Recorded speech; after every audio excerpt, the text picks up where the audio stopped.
Hello student, this is your moral value class.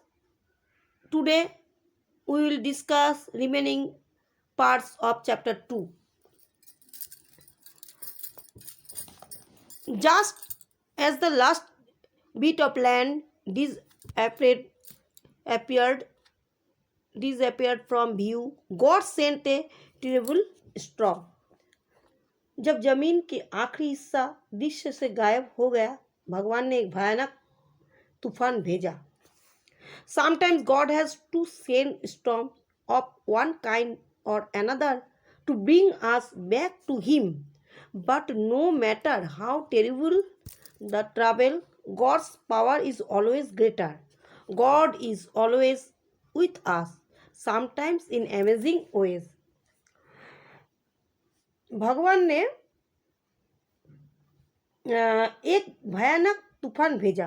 कभी कभी भगवान को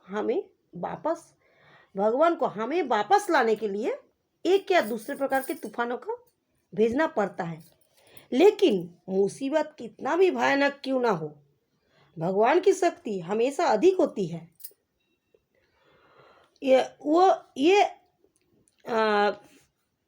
भगवान की शक्ति अधिक होती है. ये एक भयानक तूफान जो जोना के जहाज पर नाविकों ने कभी देखा था. Jonah was about to learn that it was the worst storm the sailor of Jonah's ship had even seen. ये एक भयानक तूफान जो जोना के जहाज पर नाविकों ने कभी देखा था. The sky turned black, the winds roared, the rain stung the sailor's face. Wave after wave lifted their ship high into the air and sent it crashing down again. आसमान काला हो गया, हवाएं गरजने लगी. बारिश ने नाविक के चेहरे को थाम लिया. लहर के बाद लहर ने उसके जहाज को हवा में ऊंचा उठा दिया और उसने फिर से दुर्घटनाग्रस्त कर दिया. The sailors were terrified.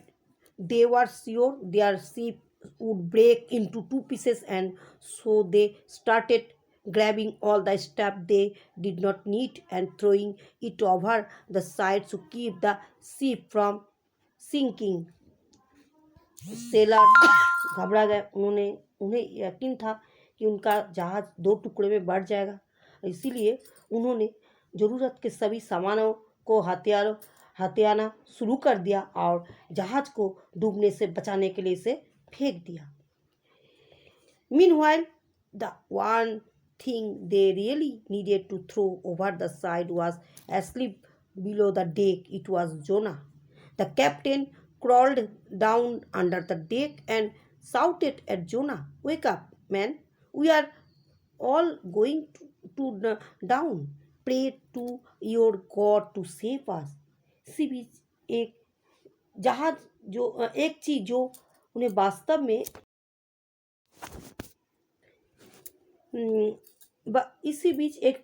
उन्हें वास्तव में बगल में फेंकने की जरूरत थी, वो डेक के नीचे सो गई थी. वह जोना था. कैप्टन डेक के नीचे रेक कर गया और जोना पर चिल्लाया, "उठो यार, हम सब डूबने वाले हैं. हमें बचाने के लिए अपने भगवान से प्रार्थना करना है." Above the deck, the sailors were fighting the storm with all their might. "Why is God so angry with us?" they shouted to each other. Deck के ऊपर नाविक अपनी सारी ताकत के साथ तूफान से लड़ रहे थे. भगवान हमसे इतना नाराज क्यों है? They all knew that there was a God who made the earth and the sea and everything in it, but in their time of trouble they did not know who He was. A lot of people are like that. वो एक दूसरे से चिल्लाने लगे. ये सभी जानते थे कि भगवान जिसने पृथ्वी, समुद्र और सब कुछ बनाया, लेकिन मुसीबत के समय में वे नहीं जानते थे कि वो कौन था. बहुत सारे लोग ऐसे हैं. आप लोग को इतना दूर पढ़ा दिया, फिर नेक्स्ट दिन फिर आधा पढ़ाएंगे। Thank you.